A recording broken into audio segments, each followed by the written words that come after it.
No empecé a votar ahora y nos volvamos locos. We attack and we share the ball. If we take advantage, we finish. But we cannot start to make dribbling.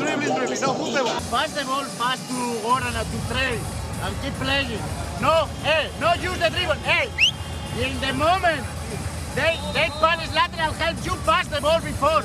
Kendall, you have to do the last, and you don't do. Hay que hacer las cosas correctas bien, hacer las cosas. I don't need nobody around the court. I need to focus in great defense, and sometimes we need to use manual.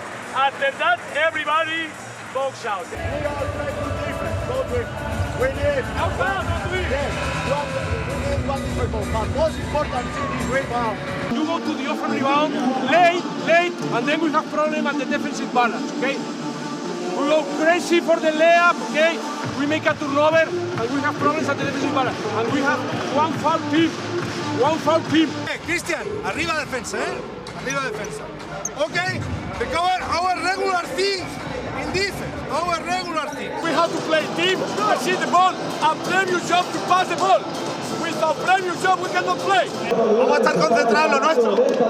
Vale, no estar to have complaint with the ref. No, ref no. Nosotros, focus. Quiero que nos peguemos en el rebote, los pequeños también. Cuando quedemos desemparejados, vamos a tratar de que no nos la metan a la primera.